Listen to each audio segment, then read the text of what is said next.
నేను మీ విశ్వాసాన్ని నేను బాగు చేస్తాను అని చెప్తున్నాడు.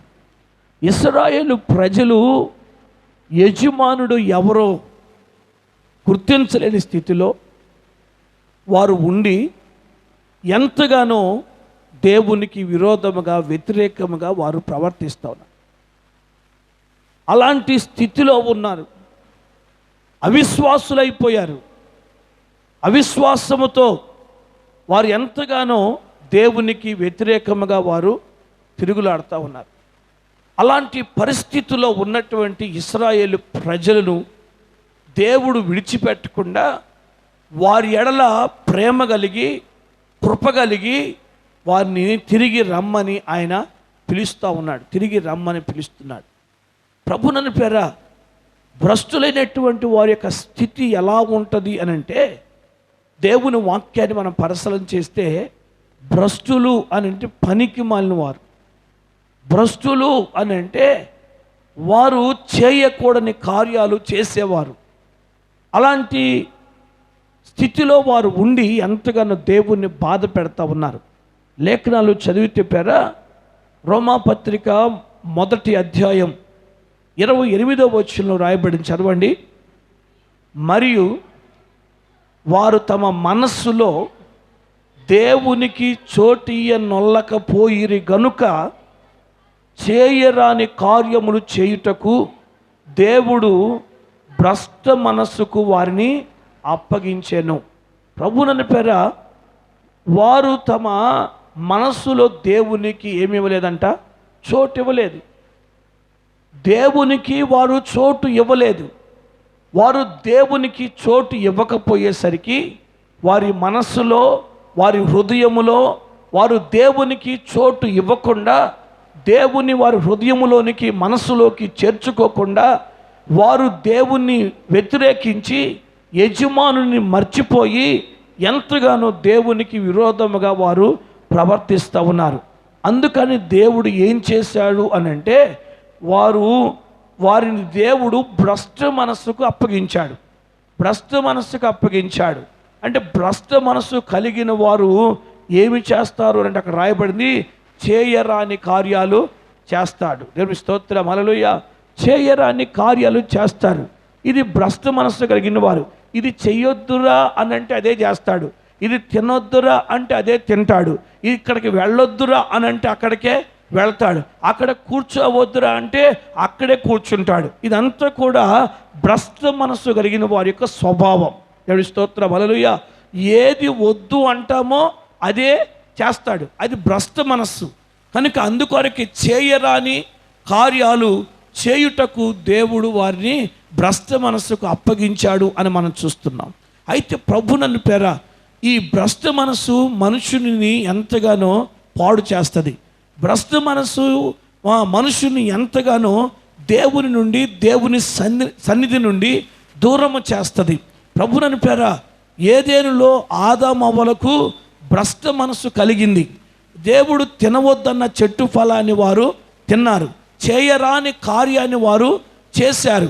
అందుకొరకు దేవుడు వారిని ఆ యొక్క ఏదేనులో నుండి వారిని బయటికి వెళ్ళగొట్టేశాడు. దేవుడు వారిని బయటికి పంపించి వేశాడు. కనుక ప్రభునన్ను పేర దేవుని వాక్యాన్ని బట్టి మనం పరిశీలన చేస్తే ఇప్పుడు భ్రష్ట మనస్సు కలిగినటువంటి వారు దేవుని సన్నిధిలో నిలబడలేరు. వారిని దేవుడు నెట్టివేస్తాడు. దేవుడు వారిని తోలివేస్తాడు. కనుక ఆదాము అవ్వలు వారు త్రోసివేయబడినట్లుగా దేవుని వాక్యంలో మనం చూస్తూ ఉన్నాం. కనుక ప్రభునని పేర దేవుని సన్నిధి నుండి వెళ్ళిపోవటం, దేవునికి దూరమైపోవటం, దేవునికి లోబడకుండా ఉండటం, దేవుని మాట వినకుండా ఉండటం ఇష్టం లేకపోయారా? ఇదిగో అపోస్తలుడైన పౌలు ఏం చేస్తున్నాడు తెలుసా? చదవండి దేవుని వాక్యాన్ని. కొరింథీయులకు రాసిన పత్రిక, మొదటి పత్రిక 9వ అధ్యాయం 27వ వచనాన్ని చదువుదాం. 9వ అధ్యాయం. గాలిని కొట్టినట్లు నేను పోట్లాడటలేదు, కానీ ఒకవేళ ఇతరులకు ప్రకటించిన తరువాత నేనే భ్రష్టుడనైపోదునేమో అని నా శరీరమును నలగగొట్టి దాన్ని లోపరుచుకొనుచున్నాను. దేవునికి స్తోత్రం, హల్లెలూయా. ప్రభువుని పేరు ఇక్కడ అపోస్తలుడైన పౌలు అంటున్నాడు, నేను గాలిని కొట్టినట్లు పోట్లాడట్లేదు, అంటే వ్యర్థంగా నేను పోట్లాడట్లేదు. ఇదిగో ఒకవేళ ఇంత పోరాటం ఎందుకు పోరాడుతున్నాను, ఇంతగా ఎందుకు నేను ప్రయాసపడుతున్నానంటే, ఒకవేళ నేను ఇతరులకు ప్రకటించి ఇతరులకు బోధించి సువార్తను చెప్పి అనేకులను దేవుని వైపుకు మళ్ళించి ఒకవేళ నేనే భ్రష్టునైపోతానేమోనని నా శరీరము నేను నలగొట్టుకుంటున్నాను. దేవుని స్తోత్రం. హల్లెలూయా, హల్లెలూయా. శరీరాన్ని నలగొట్టుకుంటున్నాడు, ఇదిగో శరీరాన్ని లోపరుచుకుంటున్నాడు. ఇదిగో ప్రభువుని పేర ఎంతగానో అతడు శరీరాన్ని బాధ పెట్టుకుంటున్నాడు, తనకు తానే శిక్ష విధించుకుంటా ఉన్నాడు. ఎందుకు పౌలు ఈ పని చేస్తున్నాడు అని అంటే భ్రష్టత్వములో పడిపోకుండా ఉండటానికి. దేవుని స్తోత్రం. హల్లెలూయా. భ్రష్టుడు కాకుండా ఉండటానికి అతని ప్రయాస అని దేవుని యొక్క వాక్యాన్ని బట్టి మనం గ్రహించాలి. హల్లెలూయా. ఎంతగానో పేర పౌలు ప్రయాసపడుతున్నాడు, శ్రమ పడుతున్నాడు, శరీరాన్ని నలగొట్టుకుంటా ఉన్నాడు. ఇదిగో శరీరం సుఖపడటానికి ఏమాత్రం కూడా పౌలు ఇష్టపడలేదు, ఉపవాసాలతో నలగొట్టుకుంటా ఉన్నాడు. ఇదిగో పని చేసి శ్రమపడి ఎంతగానో నలగొట్టుకుంటున్నాడు, ప్రయాస పడతా ఉన్నాడు. అతని శరీరం, అతని దేహము ఎంతగానో నలిగిపోతా ఉంది. ఎందుకు ఇంత శ్రమ, ఎందుకింత బాధ, ఎందుకింత కష్టం అంటే అతడు భ్రష్టుడు కాకుండా ఉండటానికే ఇంతగా ప్రయాసపడుతున్నాడు. దేవునికి స్తోత్రం. హల్లెలూయా. కనుక ప్రభువుని పేర ఇప్పుడు దేవుని వాక్యాన్ని బట్టి మరి పౌలు భయపడుతున్నాడు, భ్రష్టుడైపోతాడేమోనని ఎంతగానో భయపడుతున్నాడు. ఎంతగానో ఆ భ్రష్ట మనసు అతనికి రాకుండా ఉండటానికి, ఇదిగో భ్రష్టుడైపోకుండా ఉండటానికి పౌలు ఎంతగానో ప్రయాసపడుతున్నట్లుగా లేఖన భాగంలో మనం చూస్తున్నాం. కనుక దేవుని సన్నిధుల పేర ఇదిగో ఈ తీర్మానం చాలా గొప్పది అని మనం దేవుని వాక్యాన్ని బట్టి మనం గ్రహించాలి. అంత మాత్రమే కాదు పేర లేఖన భాగాన్ని మనం చదివితే తిమోతికి రాసిన 2వ పత్రిక 3వ అధ్యాయం 8వ వచ్చిన భాగాన్ని చదువుదాం. తిమోతికి రాసిన 2వ పత్రిక 3వ అధ్యాయం 8వ వచ్చిన భాగాన్ని చదవండి. ఎన్నే ఎమ్రే అనువారు మోషేను ఎదిరించినట్టు వీరును చెడిన మనస్సు కలిగి విశ్వాస విషయములో భ్రష్టులై సత్యమును ఎదిరింతురు. ప్రభువుని పేర మనుషులను గూర్చి మాట్లాడుతూ ఉన్నాడు ఈ అధ్యాయంలో. మనుషుని యొక్క స్థితి, మనుషుని యొక్క స్వభావం ఎలాంటిది అని అంటే, ఆనాడు మోషేను ఎదిరించినటువంటి ఇద్దరు ఉన్నారు. ఎవరు వారు అని అంటే ఎన్నే ఎమ్రే అనేటువంటి వారు. ఎన్నే ఎమ్రే అనేటువంటి వారు ఆ దినాల్లో మోషేను ఎదిరించారు, దైవ సేవకుని ఎదిరించారు, వ్యతిరేకముగా మాట్లాడారు, వ్యతిరేకముగా వారు ప్రవర్తించారు. అయితే ఇప్పుడు అలాంటి స్వభావముతో ఈనాడు మనుషులు కూడా చెడిన మనసు కలిగి విశ్వాస విషయంలో ఏమైపోతున్నారంట, భ్రష్టులైపోతున్నారు. మనస్సు చెడిపోతూ ఉంది. ఎన్నే ఎమ్రే మనస్సు చెడిపోయి ఇదిగో దైవజనునికి వ్యతిరేకముగా మాట్లాడినట్లు ఎదిరించినట్లుగా ఇప్పుడు మనస్సు చెడిపోయి విశ్వాస విషయంలో ఎంతోమంది భ్రష్టులైపోతున్నారు అని దేవుని వాక్యలో మనం చూస్తున్నాం. హల్లెలూయా, హల్లెలూయా. కనుక ప్రభువుని పేర ఎదిరించుట వలన, ఎదిరించుట అనేది ఆ స్వభావము, వ్యతిరేకమైన స్వభావము, ఎదిరించేటువంటి స్వభావం ఏమిటి అని అంటే ఇది భ్రష్ట మనసు. ఏమండి స్తోత్రం, హల్లెలూయా. ఏమండి ఎదిరించే స్వభావము భ్రష్ట మనసు. కనుక ఆ భ్రష్టత్వంలో ఉన్నారు అనే అర్థం. ఎవరైతే దైవ సేవకుల్ని ఎదిరిస్తున్నారో, దేవునికి విరోధముగా ఎదురిస్తున్నారో, తిరుగుబాటు చేస్తున్నారో వారు భ్రష్ట మనస్సు కలిగినటువంటి వారుగా ఉన్నారు అని నేను ప్రభు పేరిట మనం చేస్తున్నాను. దేవునికి స్తోత్రం, హల్లెలూయా, హల్లెలూయా. కనుక ప్రభువుని పేర ఎంతగానో ఎదిరించేటువంటి స్వభావం కలిగినటువంటి వారు ఉన్నారు. ఒకటి, భ్రష్టులైనటువంటి వారు చేయరాని కార్యాలు చేస్తారు. రెండవది, భ్రష్టులైనటువంటి వారు సేవకులను, దేవుణ్ణి ఎదిరించేటువంటి స్వభావాన్ని వారు కలిగి ఉంటారు అని మనం చూస్తున్నాం. తర్వాత మనం పరిశీలన చేస్తే తీతుకు రాసిన పత్రిక 1వ అధ్యాయం 16వ వచనాన్ని చదువుదాం.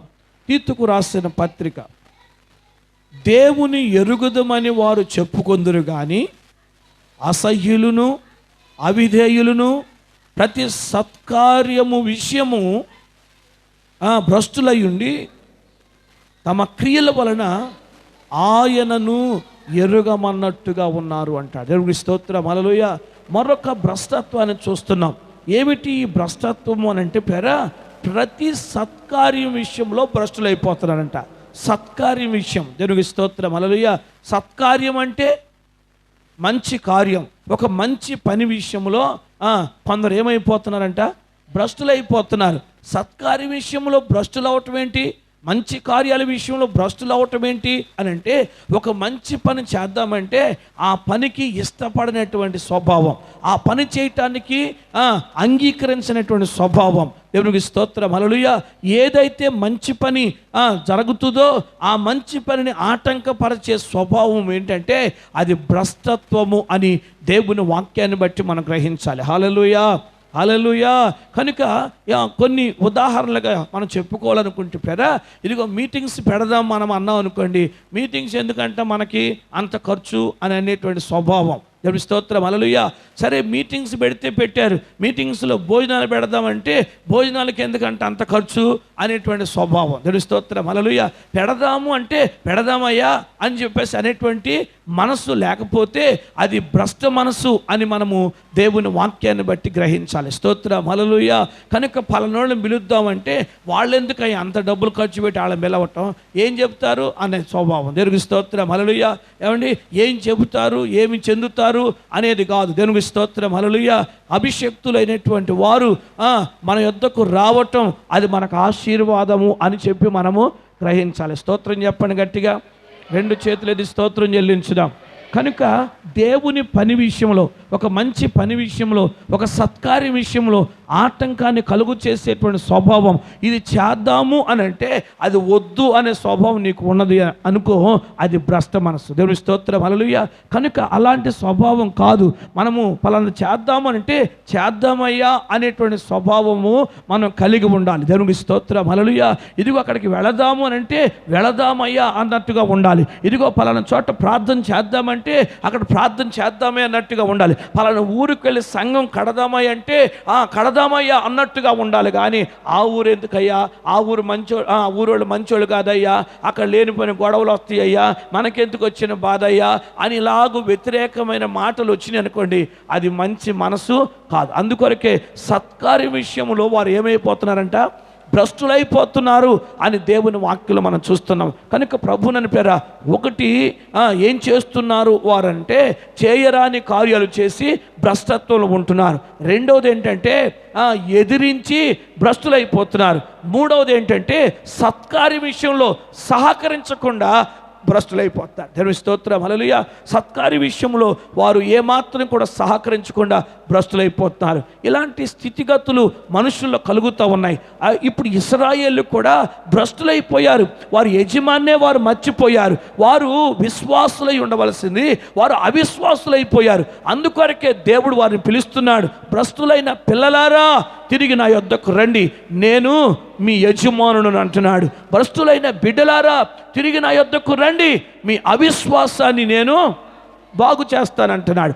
దేవుడు పిలుస్తున్నాడు ఇశ్రాయేలు ప్రజల్ని. అంటే ఇశ్రాయేలు ప్రజలు భ్రష్టులుగా ఉండటం దేవునికి మాత్రం కూడా ఇష్టం లేదు. ఇదిగో వారు దేవునికి ఇప్పటి వరకు చేసిన వ్యతిరేకంగా చేసిన కార్యాలు ఇక చాలని, ఇదిగో కొండల మీద చెట్లు లేని పర్వతాల మీద వారు చేసిన వ్యభిచారము చాలని, వారు పెట్టిన విగ్రహాలు ఇక చాలు అని దేవుడు ఉద్దేశించి ఇక అంతటితో విడిచిపెట్టి రండి, తిరిగి నా యొద్దకు రండి అని దేవుడు పిలుస్తున్నాడు. వారి భ్రష్ట మనస్సును తొలగించడానికి ఎంతగానో దేవుడు ఇష్టపడుతున్నాడు. అయితే ప్రభునని పేర ఇప్పుడు లేఖనంలో మనం ధ్యానించినట్లుగా అపోస్తలుడైన పౌలు అయితే భ్రష్టత్వం గురించి ఎంతగానో భయపడుతున్నాడండి. భయపడుతున్నాడు, నేను భ్రష్టునైపోతానేమో, ఇదిగో నేను దేవునికి దూరం అయిపోతానేమో, ఇదిగో దేవుడు నన్ను విడిచిపెట్టేస్తాడేమో, ఇదిగో లేకపోతే ఇంత ప్రకటించి ఇంత సువార్త చెప్పి ఇంతగా బోధించి ఒకవేళ నేనే భ్రష్టునే నరకానికి వెళ్ళిపోతానేమో అని అపోస్తలుడైన పౌలు ఎంతగానో భయపడుతూ తన శరీరాన్ని నలగొట్టుకుంటున్నాడు. హల్లెలూయా. తన శరీరాన్ని నలగొట్టుకుంటున్నాడు. భ్రష్టుడైపోవటానికి ఏమాత్రం కూడా అతను ఇష్టపడలేదండి. తన శరీరాన్ని నలగొట్టుకుంటా ఉన్నాడు. స్తోత్రం. హల్లెలూయా నలగగొట్టుకొని తన శరీరాన్ని లోపరుచుకుంటున్నట్లుగా దేవుని వాక్యలు మనం చూస్తున్నాం. అయితే ప్రభునని పేర ఇప్పుడు భ్రష్టులైనటువంటి వారిని దేవుడు పిలుస్తున్నాడు. ఇప్పుడు భ్రష్టులైన వారు ఎక్కడున్నారో, ఏ స్థలంలో ఉన్నారో, ఎటు చెదిరిపోయి ఉన్నారో వారందరూ కూడా ఇప్పుడు దేవుని యొద్దకు రావాలి. హల్లెలూయా దేవుని యొద్దకు రావాలి. దేవుని యొద్దకు వచ్చి వారు ఏం చేయాలి అని మనం పరిశీలన చేస్తే యెషయా ప్రవచన గ్రంథం 11వ అధ్యాయం 12వ వచనం చదువుదాం. యెషయా ప్రవచన గ్రంథం 11వ అధ్యాయం 12వ వచనాన్ని. జనములను పిలుచుటకు ఆయన ఒక ధ్వజము నిలువబెట్టును, భ్రష్టులైపోయిన ఇశ్రాయేలును పోగు చేయును, భూమి యొక్క 4 దిగంతముల నుండి చెదరిపోయిన యూదా వారిని సమకూర్చును. స్తోత్రం, హల్లెలూయా. ప్రభువును ఇక్కడ చూస్తున్నాము. జనములను పిలుచుటకు, అలాగే భ్రష్టులైపోయిన ఇశ్రాయేలును పోగు చేయుటకు, అలాగే భూమి యొక్క 4 దిగంతముల నుండి చెదిరిపోయిన యూదా వారిని సమకూర్చుటకు ఆయన ఒక ధ్వజాన్ని నిలబెట్టాడంట. స్తోత్రం చెప్పండి, హల్లెలూయా. ఇక్కడ చూస్తున్నాము, ఇదిగో ప్రజలను ప్రోగు చేయటానికి, భ్రష్టులైపోయిన ఇశ్రాయేలును ప్రోగు చేయటానికి దేవుడు ఇక్కడ ఒక ధ్వజాన్ని నిలబెట్టాడు. ఒక ధ్వజాన్ని నిలబెట్టాడు. ధ్వజము అంటే జెండా. దేవునికి స్తోత్రం, హల్లెలూయా. ఒక జెండాను ఎగరవేశాడు, ఒక జెండాను నిలబెట్టాడు. ఆ జెండా ఏమిటి అని అంటే ఆ జెండాను గురించి వ్రాయబడింది. 10వ వచనం చదువుదాం. అక్కడే 10వ వచన భాగాన్ని చదవండి. ఆ దినమున ప్రజలకు ధ్వజముగా నిలుచుచుండు యెషయి వేరు చిగురునద్ద జనములు విచారణ చేయును. ఆయన విశ్రమ స్థలము ప్రభావము గలదగును. దేవునికి స్తోత్రం, హల్లెలూయా. ప్రభువుని ఇక్కడ చూస్తూ ఉన్నాము. ఆ దినమున ప్రజలకు ధ్వజముగా నిలుచుచుండు యెషయి వేరు చిగురు అన్నాడు. దేవునికి స్తోత్రం. ఆ ధ్వజము ఏమిటి? దేవుడు నిలబెట్టిన ధ్వజం, దేవుడు ఎగరవేసిన ధ్వజం ఏమిటి అని అంటే ఆ ధ్వజము చిగురే అని అక్కడ మనం చూస్తున్నాం వాక్యంలో. దేవునికి స్తోత్రం, హల్లెలూయా. ఆ ధ్వజము చిగురే. ఆ చిగురు ఏమిటి? యెషయి మొద్దు నుండి చిగురు పుట్టును, దాని అంకురము నుండి అది ఎదిగి ఫలించును అని మనం చూస్తాం. అయితే ప్రభువుని పేర ఆ చిగురు ఏమిటి అని అంటే ఆ చిగురే మన ప్రభు అయిన యేసుక్రీస్తు. హల్లెలూయా, హల్లెలూయా. ఇది మన ప్రభు అయిన యేసుక్రీస్తు. దావీదు వేరు చిగురైన, యూదా గోత్రపు సింహమైన, వధింపబడినట్లున్న గొర్రె పిల్ల వంటి యేసుక్రీస్తు మనకున్నాడు మనం చూస్తాం. స్తోత్రం చెప్పండి. 2 చేతులైతే స్తోత్రం చెల్లించుదాం. గంభీరంగా స్తోత్రం చెల్లించుదాం. హల్లెలూయా. కనుక ప్రభువుని పేర దేవుని వాక్య భాగంలో మనం చూస్తూ ఉన్నాం. కనుక ఇక్కడ అంటున్నాడు, ఇదిగో ఆ చిగురునద్ద జనములు ఏం చేయాలంట? ఆ చిగురునొద్ద లేక ధ్వజముగా నిలబడినటువంటి వాని యొద్ద జనములు ఏం చేయాలంట? విచారణ చేయాలి. ఆ ధ్వజము యొద్దకు రావాలి, ఆయన యొద్దకు వచ్చి విచారణ చేయాలి. అంటే ప్రార్థన చేయాలి, ఆయనకు మొరపెట్టాలి. ఆ ధ్వజము లేక ఆ చిగురు మన ప్రభు అయిన యేసుక్రీస్తే. కనుక ఆ భ్రష్టులైనటువంటి వారందరూ కూడా ఆ యొక్క ధ్వజము యొద్దకు వచ్చి అక్కడ ప్రోగవాలి. దేవునికి స్తోత్రం, హల్లెలూయా. మన ప్రభు అయిన యేసుక్రీస్తు పేర ఇదిగో మన పాపాలను బట్టి, మన దోషాలను బట్టి, మన అతిక్రమ క్రియలను బట్టి ఆయన నిలువెల్ల నలిగిపోయాడు, రక్తమంతా ధారపోసాడు, సిలువ మరణాన్ని ఆయన పొందాడండి. కనుక ప్రభువుని పేర ఈ యొక్క మధ్యాహ్న సమయంలో దేవుని వాక్యాన్ని బట్టి మనం గ్రహించవలసింది ఏంటంటే, ఇదిగో ప్రభు మన కొరకు ఇదిగో ఆయన ఒక ధ్వజముగా ఎత్తబడ్డాడు. సిలువ మ్రాను మీద ఆయన ఒక ధ్వజముగా ఎత్తబడ్డాడు. సిలువ మ్రాను మీద ఆయన ఒక ధ్వజముగా వేలాడాడు. కనుక ఇదిగో యేసయ్య వద్దకు వచ్చి మనము ఆయన వద్ద ప్రార్థన చేయాలి. భ్రష్టులైనటువంటి వారు, భ్రష్ట మనస్సు కలిగినటువంటి వారు ఆయన వద్ద విచారణ చేయాలి అని దేవుని వాక్యలు మనం చూస్తున్నాం. కనుక ఇప్పుడు ఇశ్రాయేలు ప్రజలను పిలుస్తున్నాడు, ధ్వజము యొద్దకు రండి. ఇదిగో భ్రష్టులైన వారులారా, భ్రష్టులైన పిల్లలారా, ధ్వజము యొద్దకు రండి అని పిలుస్తూ ఉన్నాడు. కనుక దేవుని యొద్దకు వచ్చి వారు తమ జీవితాల్ని దేవుని యొద్ద సమర్పించి ఇదిగో దేవుని యొద్ద విచారణ చేయాలి. దేవునికి స్తోత్రం, హల్లెలూయా. కనుక ప్రభువుని పేర ఇప్పుడు ఇశ్రాయేలు పరిస్థితి ఇలా ఉంది. అయితే మన మట్టుకు మనము యోచన చేయాలి. మన మట్టుకు మనము దేవుని యొక్క వాక్యాన్ని బట్టి ఇదిగో మన జీవితాలను సరి చేసుకోవాలి. ఇదిగో దేవుని యొక్క వాక్యాన్ని బట్టి మనం గ్రహించవలసింది ఏంటంటే, ప్రభువుని పేర ఇదిగో మనం భ్రష్టులము కాకుండానట్లుగా మనము చూసుకోవాలి. దేవుని స్తోత్రం, హల్లెలూయా. భ్రష్టత్వం కలిగినటువంటి వాడు ఎదిరించే స్వభావం కలిగిన వాడు, భ్రష్టత్వం కలిగినటువంటి వాడు చేయని కార్యాలు చేస్తాడు. భ్రష్టత్వం కలిగినటువంటి వాడు ఏం చేస్తాడు? భ్రష్టత్వం కలిగినటువంటి వాడు ఏం చేస్తాడండి? ఎంతగానో దేవునికి విరోధంగా ప్రవర్తిస్తాడు. దేవునికి వ్యతిరేకంగా ప్రవర్తిస్తాడండి. దేవునికి స్తోత్రం, హల్లెలూయా. వాడు లోబడేవాడు కాదు, మాట వినేవాడు కాదు అని మనం చూస్తున్నాం. దేవునికి స్తోత్రం, హల్లెలూయా.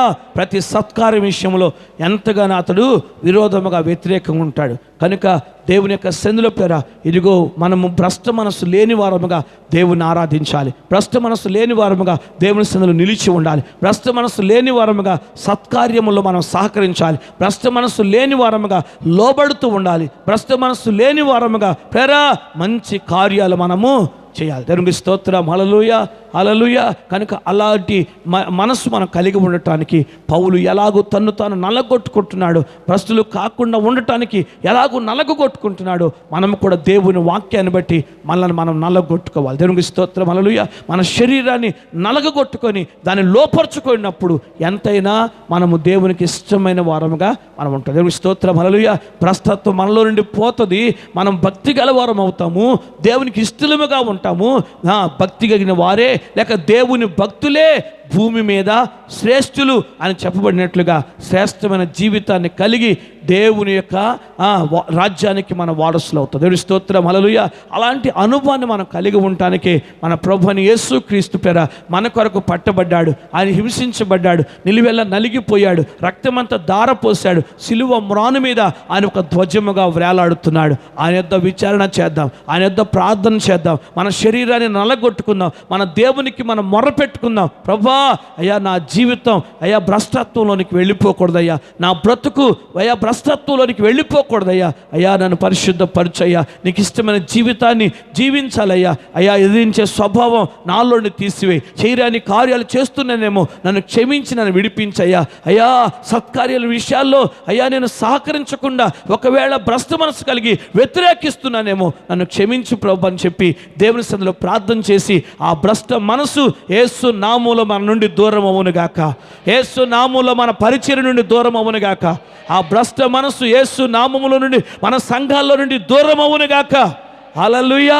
దేవుని యొక్క సన్నిధిలో ఆయనకి ఇష్టమైన జీవితాలు జీవిస్తూ ధ్వజము యొద్ద విచారణ చేస్తూ ఆయనకు మనం అప్పగించుకొని మన శరీరాన్ని నలగొట్టుకుంటూ భ్రష్టులము కాకుండా యేసయ్య రాకడ వరకు నమ్మకముగా జీవిద్దాం. దేవుడి మాటలు దీవించి ఆశీర్వదించునుగాక. ఆమేన్. అందరూ తల్ల వంచండి, కళ్ళు మూసుకురండి, ప్రార్థన చేసుకుందాం. స్తోత్రం, హల్లెలూయా, హల్లెలూయా. అందరూ కూడా దేవుని స్తుతించాలి, ఎవరు కూడా మౌనంగా అనాలోచనగా ఉండొద్దు. దేవుని స్తుతిద్దాం, ఒక్క నిమిషం పాటు ప్రభుని స్తుతిద్దాం, ప్రభు సన్నిధిలో ప్రార్థన చేద్దాం, ప్రభుకు మొర్ర పెట్టుకుందాం, ప్రభుని వేడుకుందాం. ప్రభువా అయ్యా నీకు ఇష్టమైన జీవితాన్ని నేను జీవించాలయ్యా, నీకు ఇష్టమైన బ్రతుకు నేను కలిగి ఉండాలయ్యా, భ్రష్ట మనస్సు నాలోడు తీసివే అయ్యా, ఎదిరిస్తే స్వభావం నాలో ఉందేమో, ఎదిరించే స్వభావం నాలో ఉందేమో, చేయరాని కార్యాలు నేను చేస్తున్నానేమో అయ్యా, సత్కార్యాలు ఈ విషయంలో నేను ఎదిరిస్తున్నానేమో అయ్యా, నన్ను క్షమించయ్యా, నన్ను పరిశుద్ధపరచయ్యా, భ్రష్టత్వం నాలోని తీసివేయ్యా, భ్రష్ట మనసు నాలోని తీసివేయ్యా, అయ్యా కృప చూపయ్యా, అయ్యా మీరే సహాయం చేయండి.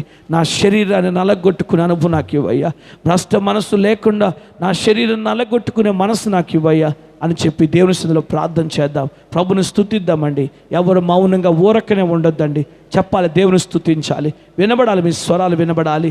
అయ్యా మీరు కృప చూపండి అయ్యా, ఆ భ్రష్ట మనసు మా నుండి దూరం అవ్వాలయ్యా, భ్రష్ట మనస్సును అయ్యా ఉన్నవారిని ప్రోగు చేస్తున్నావయ్యా, భ్రష్ట మనస్సును తొలగించటానికే మా కొరకు ధ్వజముగా ఎత్తబడ్డావయ్యా. అయ్యా మేము భ్రష్టులమయ్యా, అయ్యా మేము పాపులమయ్యా, మేము దౌర్భాగ్యులమయ్యా, అట్టి స్థితిలో ఉన్నప్పుడు మమ్మల్ని ప్రేమించి పిలిచావయ్యా, ప్రయాసపడి భారం మోచిన సమస్త జనులారా నా యొద్దకు రండి అని పిలిచావయ్యా. యేసయ్యా మీ యొద్దకు వచ్చాం ప్రభా, అయ్యా మా కొరకు ధ్వజముగా వేలాడుతున్నారు, మీ యొద్ద విచారణ చేసే అనుభవం మాకు ఇవ్వయ్యా, మీ సన్నిధిలో ప్రార్థించే అనుభవం మాకు ఇవ్వయ్యా, అయ్యా మీకు లోబడే మనసు నాకు ఇవ్వయ్యా, అయ్యా కృప చూపయ్యా అని ప్రభు సన్నిధిలో ప్రార్థన చేద్దామండి.